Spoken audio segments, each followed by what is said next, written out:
नमस्कार, मैं हूं आशीष वर्मा। जी हां, बजट के ठीक एक हफ्ते बाद एक और बेहद इंपॉर्टेंट इवेंट की हमें करनी है तैयारी। दरअसल आज से आरबीआई की जो मॉनेटरी पॉलिसी कमेटी है उसकी 2 दिनों की बैठक की शुरुआत हुई है। वो बैठक जब खत्म होगी तो परसों बुधवार के दिन सुबह तड़के 10 बजे क्रेडिट पॉलिसी का अनाउंसमेंट होगा। पहली पॉलिसी साल 2023 की, तो इस लिहाज से और भी इंपॉर्टेंस है। इस साल के लिए स्टैंड क्या रख रहा है वो एमपीसी आरबीआई, उसकी क्लैरिटी भी आती हुई नजर आएगी। और हम सब के जहन में कई सारे सवाल हैं, उन सवालों पे आगे जाता हूं। पहले इंट्रोड्यूस कर देता हूं आवाज की खुद की जो एमपीसी है, वो सारे एक्सपर्ट्स आपको आपकी स्क्रीन पे नजर आएंगे। इकरा की चीफ इकोनॉमिस्ट अदिति नायर, क्रिसिल के सीनियर डायरेक्टर और चीफ इकोनॉमिस्ट डीके जोशी, और बैंक ऑफ अमेरिका के मैनेजिंग डायरेक्टर जयेश मेहता। आप तीनों का स्वागत है। और वेडनेसडे को क्या होना है, हम सब के जहन में कुछ बहुत पिक्यूलियर से सवाल है। पहला, फिर से क्या दरें बढ़ेंगी या नहीं बढ़ेंगी? क्या इस बार जब बढ़ेंगी उसके बाद थमती हुई नजर आएंगी जैसी आजकल चर्चाएं चल रही हैं? क्या पॉलिसी का स्टैंड बदल जाएगा इस पॉलिसी अनवेल जब होगी वेडनेसडे को? तो क्या इन्फ्लेशन की जगह अब ग्रोथ को तवज्जो देने की जरूरत है? इस तरह के कई सारे सवाल हैं। कोशिश होगी अपने एमपी, आई एम श्योर वहां पे भी जब आरबीआई की एमपीसी बैठी होगी इसी तरह के सवालों से जूझ रही होगी, इसी तरह के सवालों पे चर्चाएं हो रही होंगी। तो हमारी भी एमपीसी पे हम कोशिश करते हैं यहीं पे निचोड़ निकाल लिया जाए, क्या लाइकलीहुड है, इन सब सवालों के क्या आंसर्स हैं। सबसे पहले मेहता सर आपके पास, और अप फ्रंट सब एक सवाल जानना चाहते हैं मेहता सर कि इस बार एमपीसी का आउटकम क्या आएगा? क्या फिर से दरों में बढ़त देखने को मिलेगी? अगर हां तो कितनी? तो अभी एवरीबडी, सबको तो अभी एक्सेप्टेंस हो गया है। इनफैक्ट आरबीआई के माइंड में अभी भी अगर 90-10 है या सर, और DK Joshi sir 25-25 basis points के हाइक की बात कर रहे हैं, लेकिन अदिति कह रही हैं शायद इस बार ही पॉज के इंडिकेशंस आते हुए नजर आए, शायद दरों में छेड़छाड़ ना हो। अदिति, थोड़ा कंसेंसस से हट के कॉल क्यों? क्या ये पिछले हफ्ते का जो बजट डोल आउट हुआ है वो कंफर्ट लेंट कर रहा है? उसमें जो फिस्कल कंसोलिडेशन की बात, फिस्कल प्रूडेंस की बात हो रही है, उसको हाथों हाथ ले रहे हो आप, या कोई और वजह है? ये स्टेटस क्यों एक्सपेक्ट कर रहे हो आप? देखिए, अभी जैसे जयश्री ने कहा, दोनों चीजों को जस्टिफाई किया जा सकता है, 25 बेसिस पॉइंट्स की हाइक को भी और एक पॉज को भी। मैं पहले आपको बताऊंगी कि क्या फैक्टर्स हैं जो हमें लगता है कि पॉज को सपोर्ट करेंगे। एक तो इन्फ्लेशन कम हुई है जैसे जयश्री ने कहा, और अगर हम 6 महीने आगे की इन्फ्लेशन देखें, पर्टिकुलरली Q1 FY24 का एवरेज इन्फ्लेशन देखें, तो हमें लगता है वहां पे एक बहुत अच्छी रिडक्शन देखने को मिलेगी। दूसरी बात, ग्रोथ जो है वो काफी अनइवन है, एक्सटर्नल सेक्टर में कंसर्न्स जो है वो बने हुए हैं, और बजट जो है वहाँ हमने एक्सपेंडिचर देखा है कैपेक्स की तरफ, और साथ ही साथ एक काफी अच्छा अटेम्प्ट देखा है फिस्कल कंसोलिडेशन की तरफ। अब अगर मैं बजट मैथ को थोड़ा टटोलूं तो मुझे ये लगता है कि जो रेवेन्यू साइड है वो हल्की सी शायद ऑप्टिमिस्टिक है, लेकिन शायद पूरा कैपिटल एक्सपेंडिचर भी नहीं हो पाएगा। तो मुझे ये फेयर नहीं है कि जो फिस्कल कंसोलिडेशन का, फिस्कल डेफिसिट का जो टारगेट बजट के लिए रखा है कि वो मिस होगा। मुझे लगता है कि अल्टीमेटली दोनों रेवेन्यू और एक्सपेंडिचर साइड ब्रॉडली बैलेंस हो जाएंगे, और जो फिस्कल कंसोलिडेशन गवर्नमेंट ने इंडिकेट करी है उसी सामने आ जाएगी। तो मेरे हिसाब से इस सिचुएशन में एक पॉज वारंटेड है, लेकिन बहुत ही क्लोज कॉल है। अगर कोर इन्फ्लेशन को लेके RBI MPC members core inflation को ज्यादा मायने देते हैं जो स्टिकी है, तो सर्टेनली एक 25 बेसिस पॉइंट का रेट हाइक भी जस्टिफाई हो सकता है। बहुत क्लोज कॉल हो सकता है। लार्जली कंसेंसस 25 बेसिस पॉइंट्स की तरफ है। शायद एक और रेट हाइक आपको वेडनेसडे को सुनने को मिले। हो सकता है कि स्टेटस को इसी बार मेंटेन कर लिया जाए।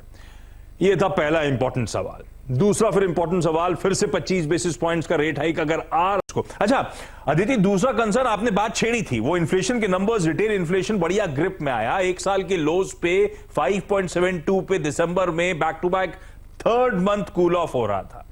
हमें कंफर्ट मिल रहा है कि वो जो हमारा मैंडेट था 2 से 6 का, उसके अंदर अब इन्फ्लेशन के आंकड़े। पर कई लोग सवाल उठाते हैं कि एग्रीगेट इन्फ्लेशन अभी भी बहुत स्टिकी है, सरदर्द बना हुआ है। वो सरदर्द जस का तस रहने वाला है, या जब आप फैक्टर इन कर रहे हो तो इसका मतलब है कि आने वाले समय में वो कंफर्ट, वो सरदर्द एक्चुअली पूरी तरह से खत्म होने की तैयारी हो रही है?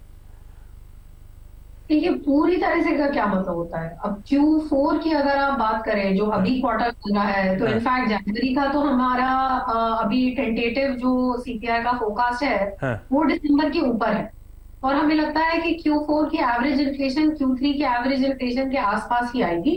उसके बाद जाके Q1 में हमारा एक्सपेक्टेशन है कि काफी अच्छी मॉडरेशन होगी। एवरेज Q1 की इन्फ्लेशन हम 5.2% के आसपास देख रहे हैं, तो वो भी 4% के तो ऊपर ही है।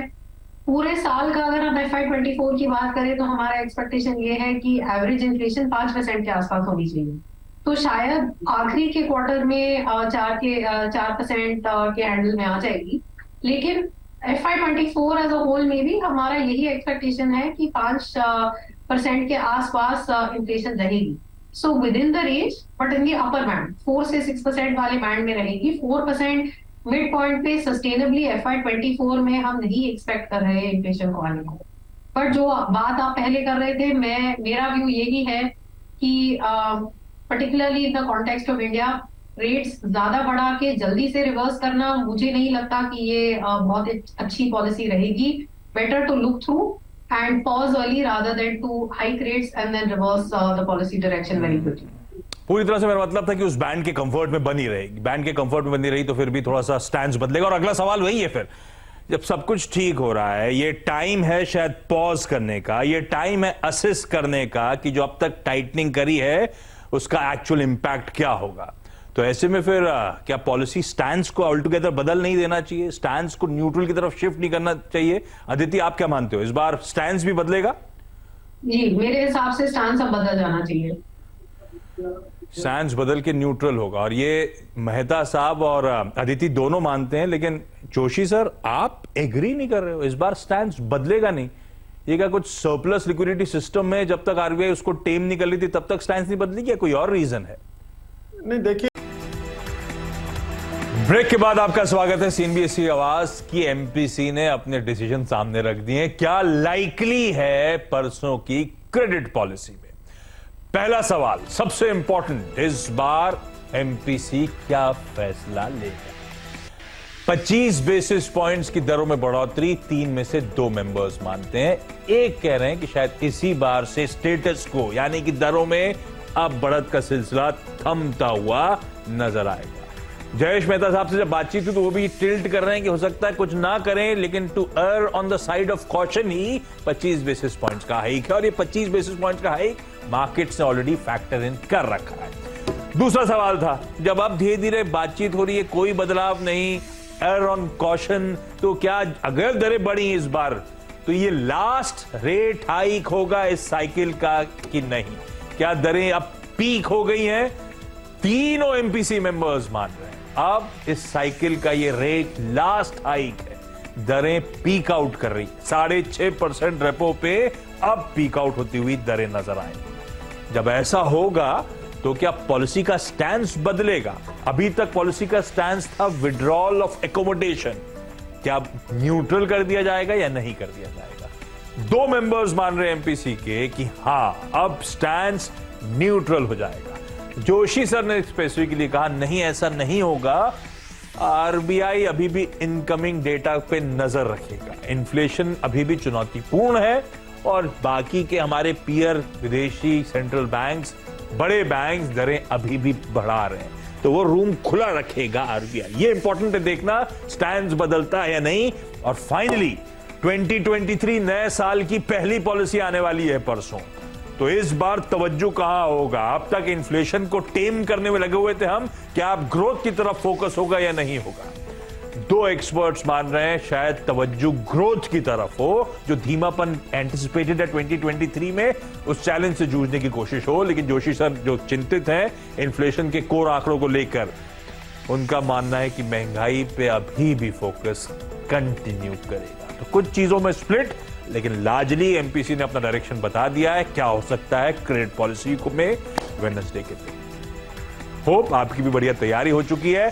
सीएनबीसी आवाज की खास पेशकश में जुड़ने के लिए बहुत बहुत धन्यवाद। लेकिन आप बने रहिए सीएनबीसी आवाज के साथ, ब्रेक के उस पार भी बढ़िया प्रोग्रामिंग का सिलसिला कंटिन्यू करेगा। नमस्कार।